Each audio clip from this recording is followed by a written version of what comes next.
You check your phone, not because you heard a notification. You did not hear anything. The room is quiet.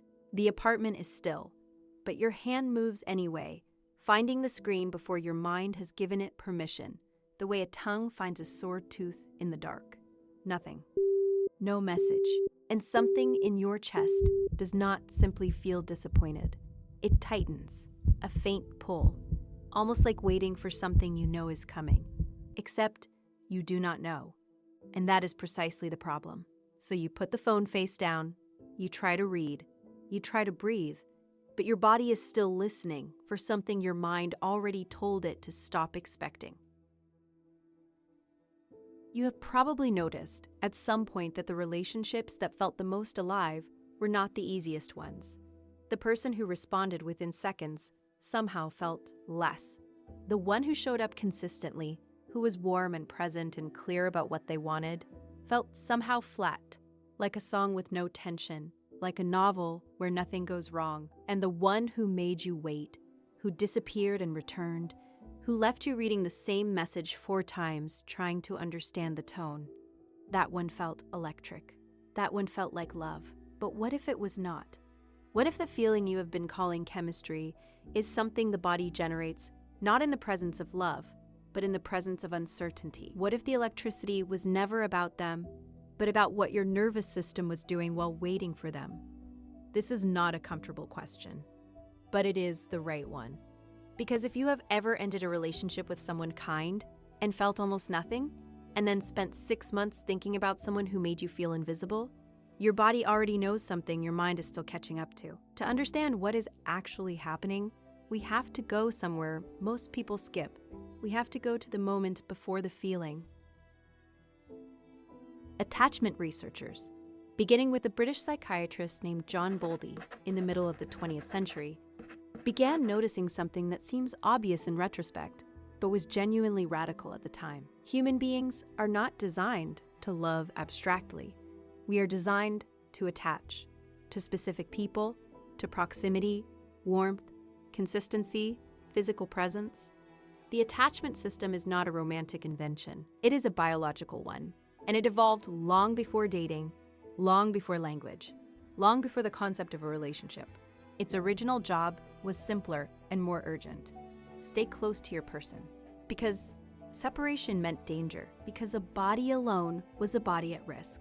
Mary Ainsworth, one of Bowlby's most important collaborators, conducted a series of observations in the 1960s and 70s that showed something profound. Infants do not all attach in the same way. Some attach securely. They explored the world, came back to their caregiver, were soothed when distressed. Others attached anxiously. They clung, protested separation intensely, and found it hard to be soothed, even when the caregiver returned. The difference was not the child. The difference was the pattern of caregiving. Children who learned that closeness was sometimes available and sometimes not, who could not reliably predict when comfort would come, did not simply learn to be patient. They learned to amplify. They turned up the distress signal. They cried louder, reached harder, stayed closer, because the nervous system had learned one thing. If you are not sure, help is coming, make more noise. That is an elegant survival strategy. In a world where you are small and helpless, it makes sense. But what happens when that strategy grows up with you? Here is where the nervous system enters the story. Your nervous system does not evaluate relationships the way your rational mind does. It does not sit back and say, this person is consistent, therefore I am safe. This person is inconsistent, therefore I should be cautious. It learned patterns early about what closeness feels like, about how available safety tends to be, and it carries those patterns forward into every relationship you have as an adult. And here is the part most people miss. The nervous system does not experience uncertainty as neutral. It experiences uncertainty as activation, arousal, alertness. The body tilts forward, listening. The chest opens slightly. The focus narrows. That is what the body does when it detects a possible threat.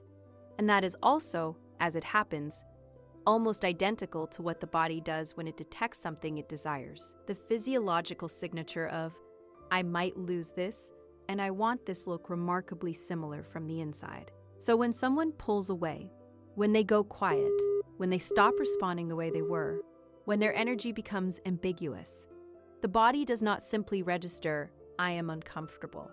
The body registers, I am engaged. I am alive. Something important is happening here. And then they return. They text. They show up. They smile at you the way they used to. And the body exhales. The tightness releases. The chest softens. That release, that oh, you're still here, feels extraordinary. It feels like warmth, like falling, like love. But it is not love. It is relief. And the body does not always know the difference. Psychologists studying reward and motivation have long noted something counterintuitive. Rewards that are unpredictable tend to generate more intense pursuit than rewards that are consistent. When you cannot predict when something good will come, you watch for it constantly. You think about it more. You feel its arrival more sharply. You feel its absence more acutely. Intermittent reinforcement, the pattern of getting something sometimes inconsistently, unpredictably, does not create contentment. It creates fixation. And so a relationship that runs on inconsistency, warmth followed by distance, closeness followed by silence, return followed by withdrawal, does not feel boring. It feels all-consuming. Your attention is organized around it. Your body is on alert. The moment of connection, when it comes, is flooded with relief so powerful it registers as euphoria. That is not chemistry. That is your nervous system being held at a low vibration of anxiety and then briefly released. That is the trap. The trap does not look like a trap. It looks like passion. It looks like the kind of feeling poets write about.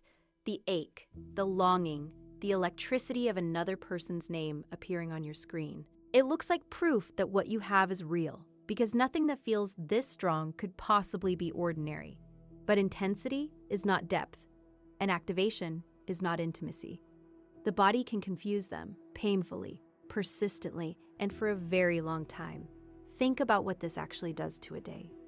You wake up, and the first thing your hand reaches for is the phone.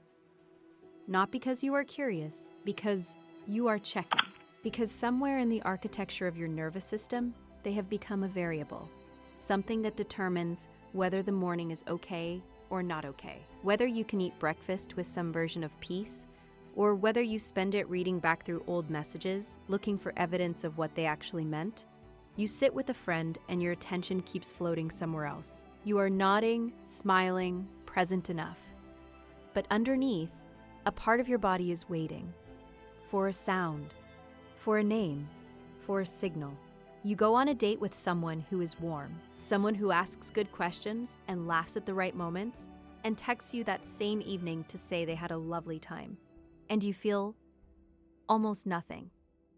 Something that might be mild appreciation, but sits nowhere near the feeling you are used to calling love. You wonder if something is wrong with you.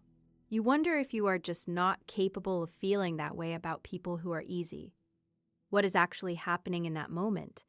The flatness with the kind person is not absence of chemistry. It is absence of threat. Your body is not in pursuit mode. There is no ambiguity to decode, no silence to wait through, no relief incoming. The nervous system is resting, which should feel good, but instead feels like nothing is happening. Calm reads as boredom. Safety reads as absence. The quiet, instead of feeling like peace, feels like something has gone wrong. And this is one of the cruelest parts of the pattern. Because the very thing the body needs, steadiness, warmth, consistency, is the thing the body has learned to find dull. We should be honest about what this costs. Not to make you feel ashamed of it, but to make it real, the way things need to become real before they can begin to change. It costs sleep, the checking, the waiting, the light of a phone at 2 a.m, reviewing a conversation for something you might have missed. It costs appetite, the way anxiety sits in the stomach like something solid and unmovable.